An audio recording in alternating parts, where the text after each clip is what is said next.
Hello दोस्तों, मैं उमर फैज़ी आप सभी का आपके अपने ही यूट्यूब चैनल उरूज उर्दू में इस्तकबाल करता हूं। दोस्तों, आप सभी लोगों को पता है कि रीट 2025 का नोटिफिकेशन आ गया है, जिसका ऑनलाइन आवेदन आप 16 दिसंबर से 15 जनवरी तक कर सकते हैं और इसका एग्ज़ाम 27 फरवरी को कंडक्ट कराया जाएगा। इस एग्ज़ाम की तैयारी कराने के लिए उरूज उर्दू चैनल की जानिब से आपके लिए उर्दू का फ्री बैच स्टार्ट किया गया है, जिसमें आपको फ्री नोट्स दिए जा रहे हैं, फ्री मॉक टेस्ट दिए जा रहे हैं और फ्री थ्योरी वाइज वीडियोस दिए जा रहे हैं। तो वीडियोस और मॉक टेस्ट आपको यूट्यूब पर ही मिल जाते हैं, जबकि फ्री नोट्स के लिए नीचे डिस्क्रिप्शन बॉक्स में लिंक दिया गया है, आपको वहां से ग्रुप को ज्वाइन करना पड़ेगा, जो कि बिल्कुल फ्री है। और इससे पहले 2 क्लासेस हो चुकी हैं। अगर आपने आज ये तीसरी क्लास है, अगर आपने वो दोनों क्लासेस नहीं देखी हुई हैं तो नीचे डिस्क्रिप्शन बॉक्स में प्लेलिस्ट होगी, उस पर आप टच करके पहली और दूसरी वीडियो देख सकते हैं, दूसरी क्लास देख सकते हैं, जिससे आपको पीवाईक्यू और मॉक टेस्ट लगाने में बहुत ज़्यादा मददगार साबित होगा पिछली वाली क्लास आपके लिए। तो ये जो है, इसमें पीवाईक्यू प्रीवियस ईयर क्वेश्चन भी दिया गया है, साथ ही साथ 1-2 क्वेश्चन अपना अलग से हम लोग ऐड किए हुए हैं। तो जो हम लोग 2 क्लासेस में पढ़े हुए हैं उसी का आज ये टेस्ट होने वाला है। तो चलिए क्लास को शुरू करते हैं। उससे पहले सोशल मीडिया हैंडल से देख लेते हैं कि इंस्टाग्राम पर आप हमें फॉलो कर सकते हैं। कोई डाउट हो तो आप यहाँ पर आकर कंप्लीटली फ्री पूछ सकते हैं। टेलीग्राम है उरूज उर्दू, यूट्यूब उरूज उर्दू के नाम से आप टेलीग्राम पर सर्च करके भी हमको देख सकते हैं। और व्हाट्सअप 8604609069 से व्हाट्सअप चल रहा है। आप अगर ग्रुप में ज्वाइन नहीं हो पा रहे हैं, आपको लिंक नहीं मिल पा रही है, तो आप इस व्हाट्सअप नंबर पर मैसेज करके आप ग्रुप में ज्वाइन हो सकते हैं। उसके बाद ट्विटर है उमर फैज़ी 07 के नाम से, आप यहाँ से भी फॉलो कर सकते हैं। तो चलिए अब अपनी क्लास को हम लोग शुरू करते हैं।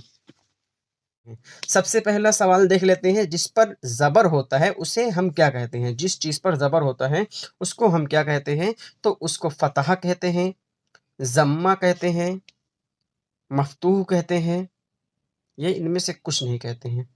चलिए बताइए।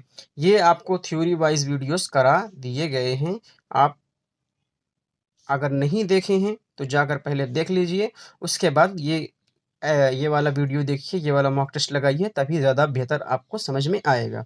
तो चलिए जल्दी बताइए कि सवाल नंबर 1 क्या है? जिस हर्फ पर ज़बर होता है उसे क्या कहते हैं? फतहा कहते हैं। फतहा तो खुद ही ज़बर को कहते हैं। मफ्तूह या ज़म या इनमें से कोई नहीं। अब देख लेते हैं फतहा किसे कहते हैं, ज़बर किसको कहते हैं। ज़बर की अलामत इस तरह से रहती है, जैसे जीम ज़बर जा, चे ज़बर चा, इस तरीके से इस पर लगाया जाता है। तो अब इसको ज़बर को क्या कहते हैं? ज़बर को फतहा भी बोलते हैं। क्या बोलते हैं? ज़बर को फतहा भी बोलते हैं। क्या बोलते हैं ज़बर को? ज़बर को फतहा भी बोलते हैं। ठीक है, ज़बर को फतहा भी बोलते हैं। तो इसमें क्या है, यही फतहा एक और हे लग जाएगा, छोटा वाला हे एक और लग जाएगा, तो ये फतहा हो जाएगा। ठीक है, तो ज़बर को फतहा भी बोलते हैं।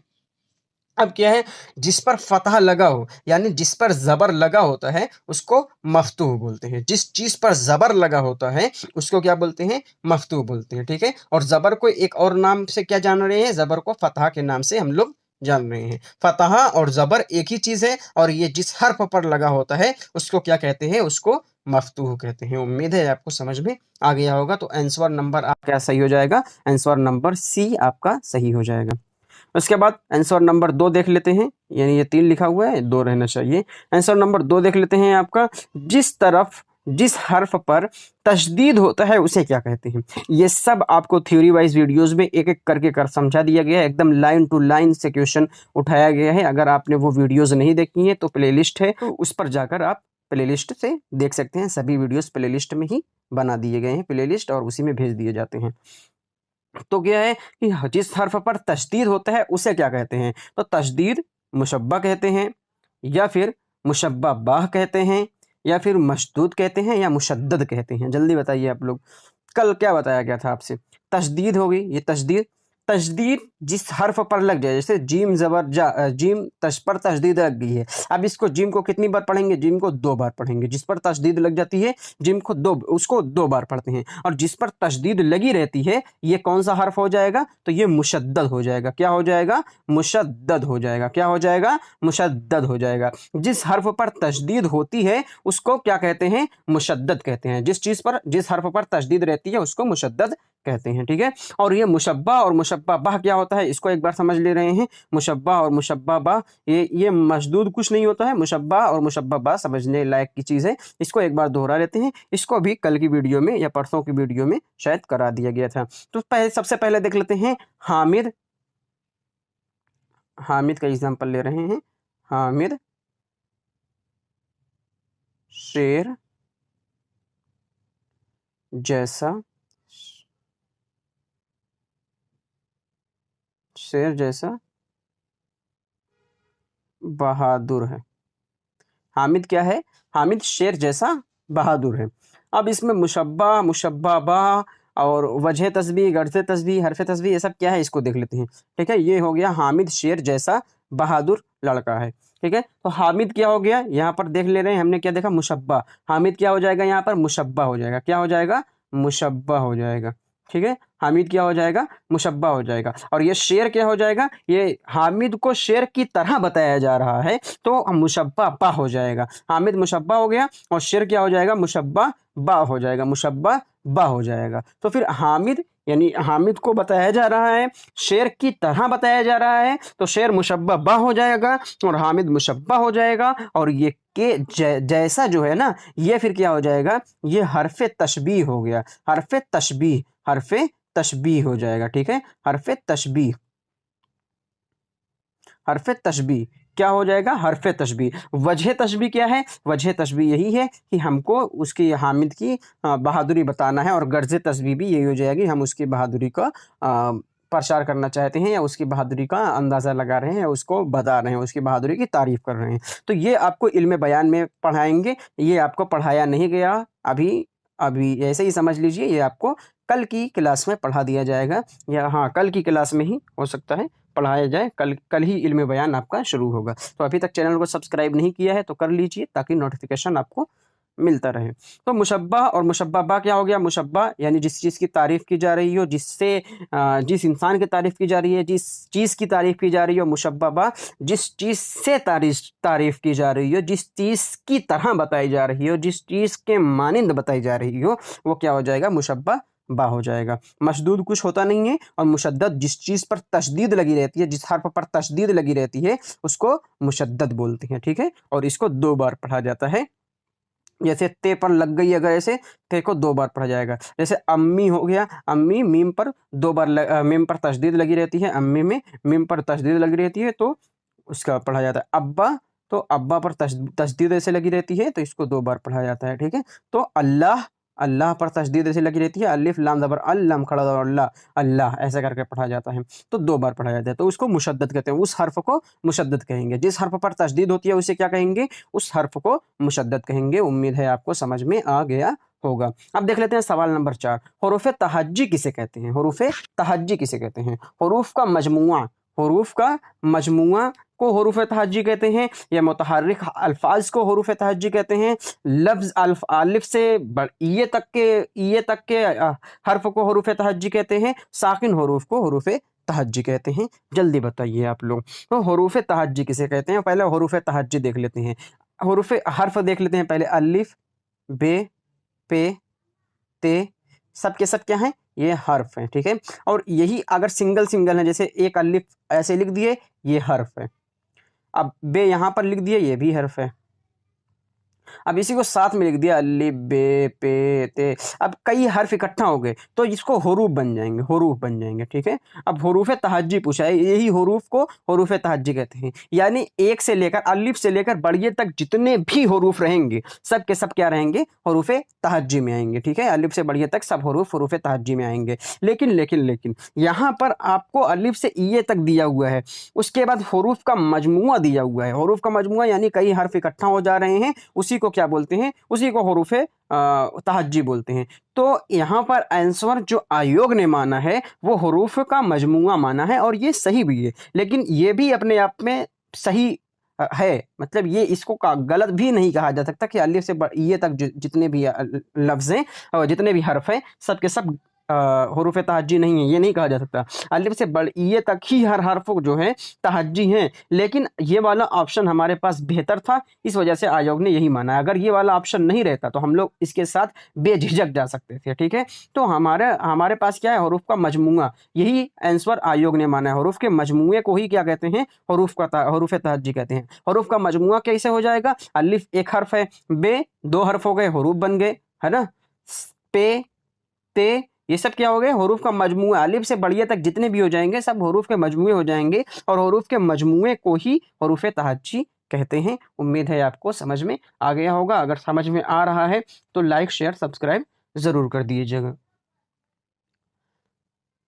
अब देख लेते हैं सवाल नंबर 5। सवाल नंबर 5 पे क्या है, उर्दू में हरूफ शमसी की कुल तादाद कितनी होती है। और उर्दू में हरूफ शमसी की कुल तादाद कितनी होती है, तो 17 होती है, 15 होती है, 37 होती है। यहाँ पर 13 नहीं, यहाँ पर 14 लिख दो, क्योंकि गलत लिखा हुआ है, वो 13 नहीं 14 होती है। तो हरूफ शमसी की कुल तादाद कितनी होती है, 14 होती है। यहाँ पर अगर 13 है तो यहाँ पर हरूफ कमरी रहना चाहिए था। कमरी की कुल तादाद कितनी होती है, कमरी की 13 होती है, ठीक है। इसकी शमसी की 14 होती है और कमरी की 13 होती है। अगर हरूफ शमसी और हरूफ कमरी आप नहीं जान रहे हैं तो इसके पहले की वीडियो आप जाकर देख सकते हैं, और उसकी नोट्स भी आप ग्रुप से हासिल कर सकते हैं, ठीक है। प्लेलिस्ट मौजूद है, ये तो इसके डिस्क्रिप्शन बॉक्स में उसका प्लेलिस्ट का लिंक दे दिया जाएगा, आप वहां से जाकर आराम से देख सकते हैं।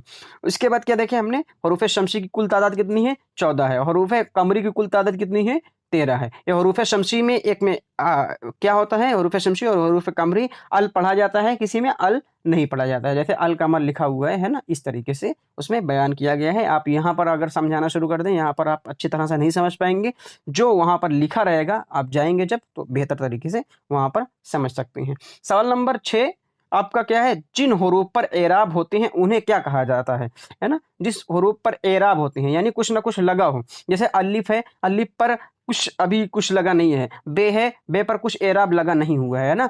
से है, से पर कुछ एराब नहीं लगा हुआ है। अलिफ ज़बरा, बेजेर बे, ते से जे से, अब क्या है, ये एराब लग गया है, तो इसको मुतहर्रिक कहते हैं, यानी हरकत करने वाला, ऐसे कह सकते हो, हरकत करने वाला मुतहर्रिक। इसमें हरकत हो जाती है ना। जिम ज़बर जा अगर है, जिम जबर जा है, जिम जबर जा, जिम को खाली ऐसे लिख दो, इसमें कोई हरकत नहीं है। जबर जिम पे जो लिख दो, जिम जे लिख दो, जिम जबर जा लिख दो, तो ये क्या है, हरकत पैदा कर दे रहा है, तो इसको क्या कहते हैं, मुतहर्रिक कहते हैं। उम्मीद है आपको समझ में आ गया होगा। आगे देखते हैं सवाल नंबर 7।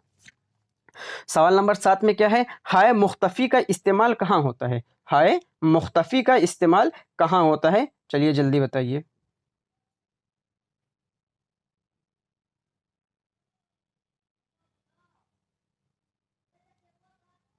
हाय मुख्तफी, हाय मुख्तफी और हाय मलफूजी पहले समझ लेते हैं, उसके बाद इसका आंसर निकाल रहे हैं। हाय मुख्तफी क्या होती है और हाय मलफूजी क्या होती है, पहले देख लेते हैं। हाय मलफूजी, हाय हाय मलफूजी, ये हाय हाय लगने वाली हाय नहीं है, बल्कि ये जो छोटा सा रहता है ना, ये उर्दू में है वाला हाय इसको बोलते हैं।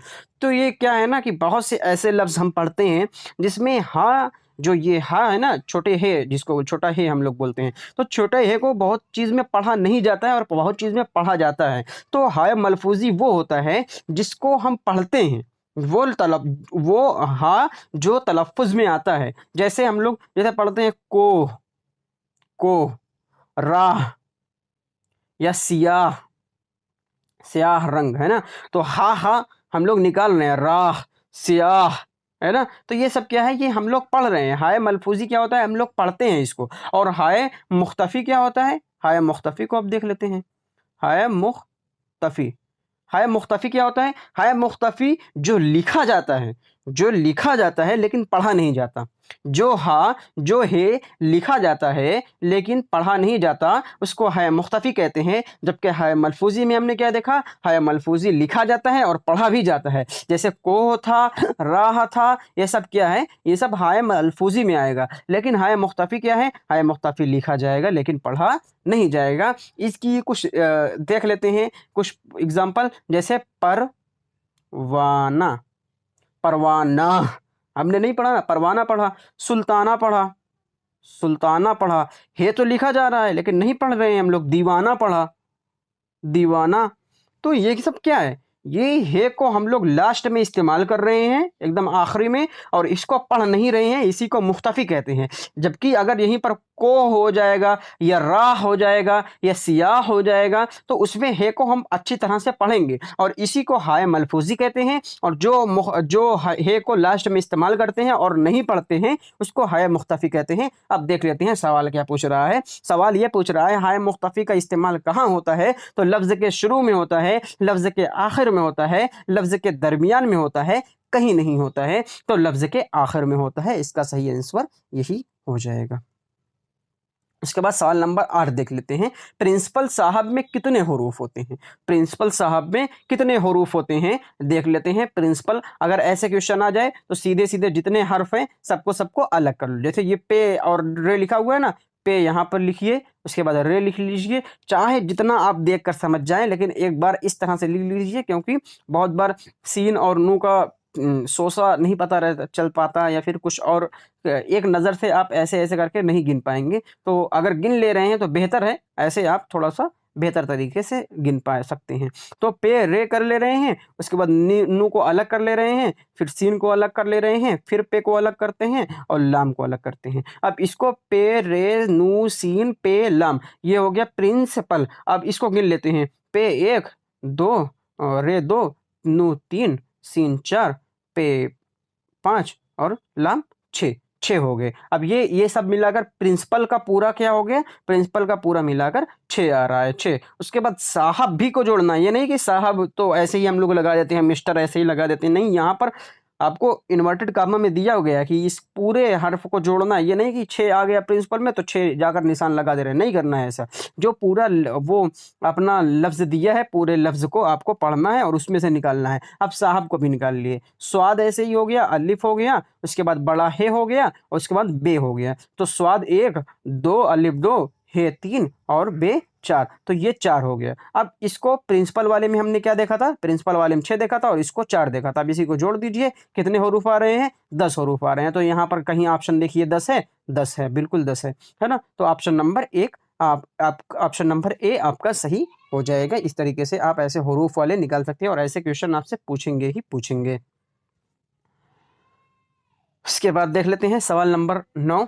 हरूफ इल्लत किसे कहते हैं? हरूफ इल्लत आपको बहुत अच्छी तरह से ये समझा दिया गया था थ्योरी वाली वीडियो में। अगर आपने नहीं देखा है तो जाकर आप उसको ज़रूर देख लीजिए, क्योंकि वो आपके लिए बहुत फ़ायदेमंद होने वाली है। हरूफ इल्लत किसे कहते हैं? कितने होते हैं? अच्छा, कितने होते हैं इसमें पूछा गया है, किसे कहते हैं वो नहीं। पहले समझ लेते हैं हरूफ इल्लत क्या है। हरूफ इल्लत ऐसे हरूफ होते हैं, ऐसे हर्फ होते हैं ना, जो आप दुनिया के कोई भी लफ्ज़ बोल लीजिए, उसमें कहीं ना कहीं आपको देखने को मिल ही जाएंगे। उसी को हरूफ इल्लत कहते हैं। इसकी तादाद कुल कितनी होती है? इसकी तादाद अलिफ होती है, वाव होती है और ये होती है। अभी से ऐसे याद कर लीजिए, अलिफ वाव ये इसकी तादाद कुल कितनी होती है? 3 होती है। हरूफ इल्लत कितने होते हैं? तो 3 होते हैं, अलिफ वाव और ये। अब एक तरह से और देख लेते हैं कि भाई ये किस तरह से हम हमारे जो भी हम बोलते हैं सब में ये रहता है, देख लेते हैं। जैसे इल्लत को ही देख लेते हैं। ऐन और लाम और ते लिखा हुआ है, इल्लत, ठीक है। ऐन और लाम और ते, ये क्या लिखा हुआ है? इल्लत लिखा हुआ है। आपने बोला इल्लत, इल्लत में बताइए कहाँ से हरूफ इल्लत आ रहे हैं? तो अलिफ और वाव और ये देखो इसमें भी आएंगे, लेकिन दिख नहीं रहे हैं। कैसे नहीं दिख रहे हैं? इल्लत को यहाँ पर समझ लेते हैं, ऐन लाम और ते। अब देख लीजिए, ऐन को अलग कीजिए, ऐन को अलग कीजिए, लाम को अलग कीजिए और ते को अलग कीजिए, ठीक है। ऐन और लाम और ते, इसको मिलाइए, कुछ बन रहा है? नहीं बन रहा है। क्यों? इसमें आप हरकत नहीं पैदा कर रहे हैं ना। आप हरकत कब पैदा करेंगे? ऐन लाम जेर इल, लाम ते जबर लत, इल्लत। ऐन लाम जेर इल, लाम पर तशदीद लगेगी, जबर लगेगा, उसके बाद ते साकिन रहेगा तो इल्लत हो जाएगा, ठीक है, इल्लत, ठीक है। तो अब ये क्या है? ये आपका ऐन के नीचे जो जेर लगा रहे हैं ना, तो ऐन और लाम के पहले पढ़िए इल इल इल, है ना।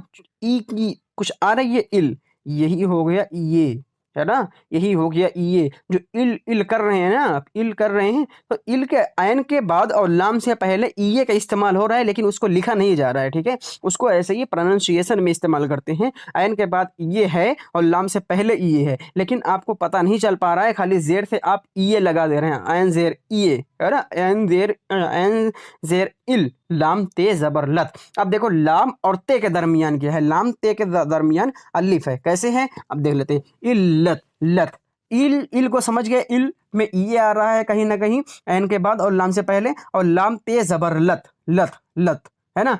अलिफ का इस्तेमाल लाम और ते के पहले हो रहा है, ते के पहले और लाम के बाद हो रहा है, ठीक है, लाम के बाद और ते से पहले, क्योंकि यही अलिफ दोनों को जोड़ रहा है, लत लत, है ना। और इल और लत, तो ये क्या हो गया, अलिफ का भी इस्तेमाल हो रहा है और वाव का भी इस्तेमाल हो रहा है। तो कभी कभी ऐसा भी होगा कि ज़रूरी नहीं है कि ये अलिफ का भी इस्तेमाल हो, वाव का भी इस्तेमाल हो, ये का इस्तेमाल हो सकता है सिर्फ ये का इस्तेमाल हो रहा हो आप जो बोल रहे हैं, या हो सकता है सिर्फ वाव का इस्तेमाल हो, या फिर सिर्फ अलिफ अलिफ का इस्तेमाल हो। तो हरूफ इल्लत जो भी बोलेंगे आप, कुछ ना कुछ उसमें इस्तेमाल होता रहेगा। और इसकी कितनी तादाद होती है, इसकी तादाद होती है 3 तादाद होती है, ठीक है।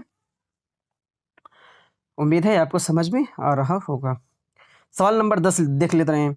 इनमें से किसमें वाव मादूला नहीं है, वाव मादूला किसमें, इसमें से जो कौन सा वाव मादूला नहीं है। अब उससे पहले वाव मादूला समझ लेते हैं। वाव मारूफ क्या होता है, वाव मजहूल क्या होता है, और वाव मादूला क्या होते हैं। वाव मादूला समझ लेते हैं, वाव पहले मारूफ समझते हैं, मारूफ, वाव मारूफ। वाव मारूफ किसको कहते हैं, वाव मारूफ वो होता है ना जो जिसके पहले पेश होता है, ऐसा कोई हर्फ जिसके, ऐसा कोई हर्फ, ऐसा वाव मारूफ जिसके पहले पेश हो और वाव को खींच कर पढ़ा जाए, जो वाव के पहले पेश हो और खूब खींच कर पढ़ा जाए। जैसे यहाँ पर कुछ मिसालें दी गई हैं, जैसे नूर, है ना, आपके लिए मिसालें ये है नूर, नू, और ये देखो वाव मारूफ है, ये वाला वाव वाव मारूफ है। कैसे पता चला, नू के पहले वाव के पहले पेश है और इसको खींच कर पढ़ा जा रहा है, नूर, नूर, नूर पढ़ोगे, नूर नूर नहीं, नहीं पढ़ोगे ना, क्यों नहीं पढ़ोगे, क्योंकि आप जान रहे हैं कि इसका प्रोनाउंसिएशन, इसका तलफ्फुज क्या होगा,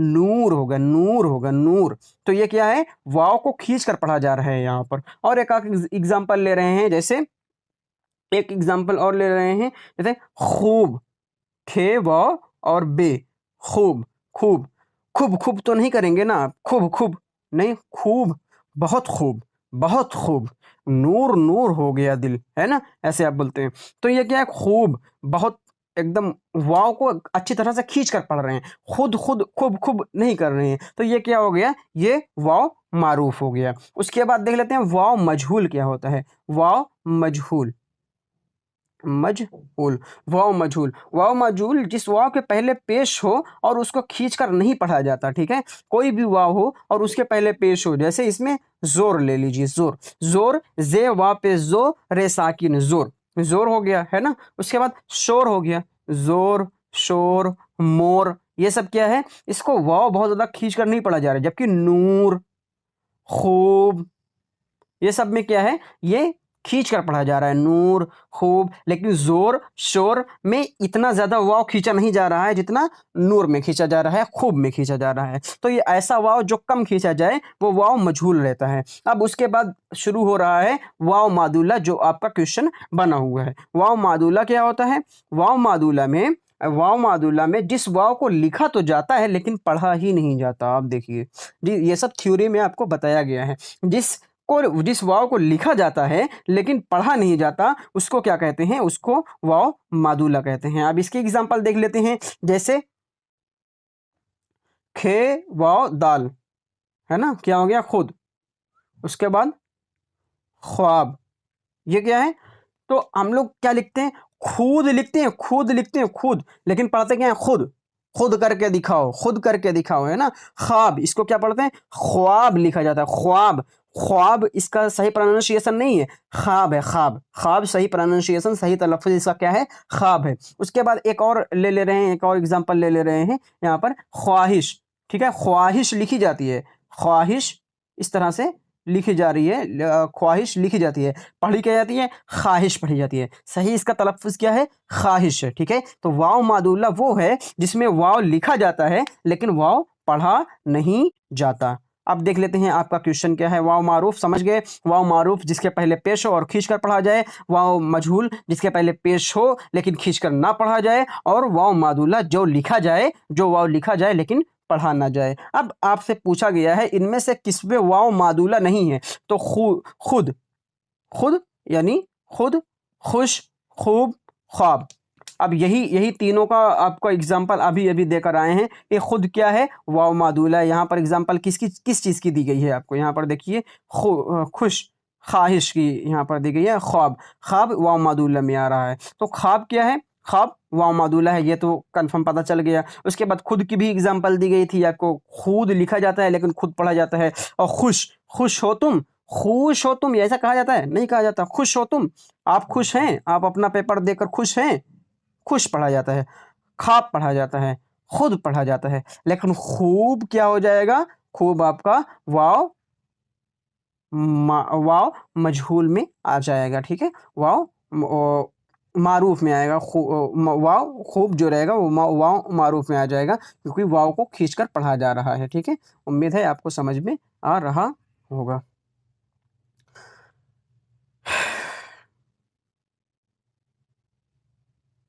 अब देख ले रहे हैं सवाल नंबर 11 देख ले रहे हैं, उसके बाद कितने क्वेश्चन हैं। चलो अभी है क्वेश्चन, सवाल नंबर 11 देख ले रहे हैं। खींचकर पढ़ा जाने वाला हर्फ क्या कहलाता है? चलिए बताइए, खींचकर पढ़ा जाने वाला हर्फ क्या कहलाता है? या मजहूल कहलाता है, वाव मारूफ कहलाता है, या मारूफ कहलाता है, नून गुन्ना कहलाता है। या मारूफ तो, वाव मारूफ तो आपको अभी अभी समझा कर ही आए हुए हैं कि या वाव मारूफ क्या होता है, खींचकर पढ़ा जाता है। वाव मजहूल क्या होता है, जो वाव लिखा जाता है लेकिन खींचकर नहीं पढ़ा जाता है। वाव मादुल्ला क्या होता है, जो लिखा जाता है लेकिन पढ़ा नहीं जाता। तो इसका आंसर क्या हो जाएगा, वाव मारूफ हो जाएगा। उसके बाद सवाल नंबर 12 क्या है, किसी लफ्ज में एक ही हर्फ को 2 बार पढ़ा जाए तो इस पर कौन सा निशान लगता है? तशदीद लगती है, जेर लगता है, पेश लगता है और जबर लगता है। यही चीज आपको अभी शुरू में यही क्वेश्चन आया हुआ था तशदीद को लेकर। तो किसी लफ्ज में एक ही हर्फ को 2 बार पढ़ा जा रहा हो, जैसे जिम हो, जिम को 2 बार हम पढ़ेंगे, ठीक है। अब इसमें क्या है, पढ़ा जाए और तो इस पर कौन सा निशान लगता है, कौन सी अलामत लगती है? तशदीद वाली लगती है, पेश वाली लगती है, जबर वाली लगती है, 2 जबर लगता है, 2 पेश लगता है, क्या लगता है इस पर बताइए? तशदीद लगती है, तशदीद को ही क्या कहेंगे, तशदीद। ये ऑप्शन नंबर सही हो जाएगा। तशदीद जिस पर लग जाएगी वो 2 बार पढ़ा जाएगा। उम्मीद है समझ में आ गया होगा आपको। सवाल नंबर 13 देख लेते हैं, इनमें से खालिस फारसी हरूफ कौन सा है, खालिस फारसी हर्फ कौन सा है? एक ही हर्फ होगा तब, काफ और जीम और वाव और गाफ। उस जो थ्योरी वाइज वीडियोस देख कर आए हुए होंगे, उनको एक ट्रिक बताई गई थी पचजग के नाम से। पचजग क्या बताया गया था आपको? पचजग। तो ये क्या है, पचजग उनको बताया गया था, जो देख लीजिए आप लोग। पचजग, पे, पे, चे, जे, गाफ, ये क्या है, खालिस फारसी हरूफ है। इसको फारसी से लिया गया है उर्दू में। और 10 अरबी हरूफ हैं, वो 10 अरबी हरूफ की भी एग्जाम्पल आपको दी गई थी, कौन कौन हरूफ अरबी के हैं और कौन फारसी के हैं। तो इसमें गाफ आ रहा है पचजग में, है ना। फारसी वाला ज़्यादा पूछता है क्योंकि 4 ही हैं इसमें, ठीक है। तो पचजग में गाफ आंसर नंबर आपका सही हो जाएगा। काफ आता नहीं है, जीम आता नहीं है, वाव आता नहीं है, गाफ ही आपका सही हो जाएगा। खालिस फारसी, प्योर फारसी हरूफ उर्दू में जो आया हुआ है वो गाफ ही है, ठीक है। उसके बाद सवाल नंबर 14 देख लेते हैं। सवाल नंबर 14, जो आवाज़ इंसान के मुंह से निकलती है उसे क्या कहते हैं? ये एकदम शुरुआत में आपको बताया गया था पहले वाले क्लास में। शुरू में यही से शुरू ही किए थे कि आवाज़ से ही शुरू किए थे, आवाज़ क्या होती है, ठीक है। तो जो हमारे आवाज़ से कुछ भी निकलेगा वो क्या रहेगा, लफ्ज़ रहेगा। कुछ ना कुछ हम बोलेंगे, हम जमा ही नहीं बोलेंगे, वाहिद नहीं बोलेंगे, और ये क्या लिखा हुआ है, नुक्ता नहीं बोलेंगे। हम क्या बोलेंगे, हम लफ्ज़, कुछ ना कुछ लफ्ज़ बोलेंगे। फिर चाहे उसके मानी निकल रहे हों चाहे ना मानी निकल रहे हों। यहीं पर एक चीज़ और समझ लीजिए, लफ्ज़ 2 तरह के होते हैं, एक मुहम्मल होते हैं, और दूसरा मौजू होते हैं। मौजू वाले को ही क्या बोलते हैं, कलमा इसको बोलते हैं, ठीक है। कलमा और मौजू बोलते हैं मुहम्मल। और मुहम्मल यानी जिसके कोई मानी ना हो, यहाँ पर समझ ले रहे हैं। मुहम्मल क्या रहेगा, ये लफ्ज़ हो गया। लफ्ज़ के 2 पार्ट हैं, एक मुहम्मल है और दूसरा क्या है, मौजू है, या फिर इसको कलमा हम लोग भी बोलते हैं। कलमा की कितनी किस्में होती हैं, वही वाला मौजू कितनी किस्में होती हैं। अब मुहम्मल, जिसके कोई मानी ना हो, ज़बरदस्ती की खाली ये इस्तेमाल हो रहा हो, और मानीदार अल्फाज को मौजू बोलते हैं, मानीदार लफ्ज़ को मौजू बोलते हैं। अब मुहम्मल क्या है, जैसे हम लोग बोले पानी, पानी क्या है, ये मौजू निकल रहा है कुछ ना कुछ, आपको समझ में आ रहा है पानी। लेकिन वानी, वानी क्या है, वानी मोमल हो गया, क्योंकि पानी वानी, पानी तो समझ में आ रहा है लेकिन वानी समझ में नहीं आ रहा है, यही मोमल हो जाएगा जैसे, ठीक है। जैसे खाना, वाना। अब खाना तो समझ में आ रहा है, ये वाना क्या है, आपने लिख दिया खाना, ये वाला खाना है, खाना घर वाला, खाना वाना, ठीक है। अब ये आपने क्या लिख दिया, खाना और वाना। अब वाना क्या, आपको क्या समझ में आ रहा है वाना से? कुछ नहीं समझ में आ रहा है, ये मोहम्मल है, जिसके कोई मानी ना हो वो मोहम्मल है, ठीक है। और जिसके मानीदार लफ्ज़ को मौजू कहते हैं, यहाँ पर समझ लीजिए। और ये हमारे मुँह से ही निकलते हैं, जो इंसान के मुँह से आवाज़ निकलती है वो लफ्ज़ की होती है, ठीक है। सवाल नंबर 15 देख लेते हैं। जिस हर्फ पर ये एराब से आवाज़ दोगुनी होकर निकलती है, यानी वो खींच कर पढ़ा जाता है, उसे क्या कहते हैं? चलिए बताइए। ये तशदीद की तरह है, आपको थ्योरी वाइज़ वीडियोज़ में बताया गया था कि तशदीद और इसमें क्या फ़र्क होता है। तशदीद को 2 बार पढ़ते हैं, तशदीद को 2 बार पढ़ते हैं। इसका आंसर हो जाएगा ऑप्शन नंबर बी, मद, यानी आलिम मादा आ जो आप पढ़ते हैं। तशदीद को 2 बार पढ़ेंगे, लेकिन आलिम मादा को ज़्यादा खींच कर पढ़ेंगे, ठीक है? वाव मारूफ की तरह। तो ये क्या है कि हम लोग तशदीद को 2 बार पढ़ेंगे, लेकिन इसको थोड़ा-सा खींच कर पढ़ेंगे। अली मदा ऐसे करके, है ना? अली मदा। और 2 बार इसको पढ़ेंगे, जैसे जिम है तो मुअज्जिद, मुअज्जिद, है ना? ऐसे पढ़ लेंगे। जिम को 2 बार पढ़ेंगे। तो इस तरीके से क्या हो गया, आली मादा जो रहेगा मद रहेगा, और इसे निशान को मद कहते हैं, और यही आली मादा वाला निशान रहता है। तो इसको हम लोग खींच कर पढ़ते हैं, ना कि 2 बार। और तशबीब को 2 बार पढ़ा जाता है। इस चीज़ को आप ध्यान रखिए कि तशदीद जो होती है इसको 2 बार पढ़ा जाता है, जबकि मद को खींचकर पढ़ा जाता है। ये दोनों में डिफरेंस भी आपसे पूछा जा सकता है। उसके बाद देख लेते हैं सवाल नंबर 16। जज़्म का दूसरा नाम क्या है? जज़्म, और जिस पर जज़्म लगी रहती है उसको मजज़ूम कहते हैं। क्या बोलते हैं? मजज़ूम कहते हैं। जो हर्फ पर जज़्म लगी रहती है उसको मजज़ूम कहते हैं, और दूसरा नाम इसका क्या है? दूसरा नाम सुकून है, ठीक है? सुकून, ठीक है? जज़्म यानी सुकून इसको बोलते हैं, सुकून लगा है। जज़्म का दूसरा नाम क्या है? तो सुकून है, और इसी को, जिस पर सुकून लगा रहता है, उसको मजज़ूम कहते हैं। क्या कहते हैं? मजज़ूम कहते हैं। उम्मीद है आपको समझ में आ गया होगा। वीडियो कैसी लगी ज़रूर बताइएगा। आज का क्लास यहीं तक रखते हैं, और जो लोग आपके पहचान के हैं, आपके एरिये के हैं, आपके दोस्त हैं, आपके भाई हैं, ज़रूर उन लोगों तक ये क्लास शेयर कर दीजिए, ताकि उन लोगों का भला हो जाए। और यहाँ पर थ्योरी वाइज़ वीडियोज़ कराई जा रही हैं, और नीचे डिस्क्रिप्शन बॉक्स में लिंक दिया गया है व्हाट्सएप का, आप वहाँ से नोट्स को हासिल कर सकते हैं। और कोई जानकारी चाहिए तो आप इस नंबर पर कॉल या मैसेज कर सकते हैं। और वीडियो कैसी लगी ज़रूर बताइएगा, शेयर करके जाइएगा। सब्सक्राइब तो कर ही दिए होंगे आप, अगर नहीं किए हुए हैं तो ज़रूर कर दीजिए। फिर मिलते हैं किसी अगली वीडियो में, तब तक शाद रहिए, आबाद रहिए, खुश रहिए, ज़िंदाबाद रहिए। खुदा हाफिज़।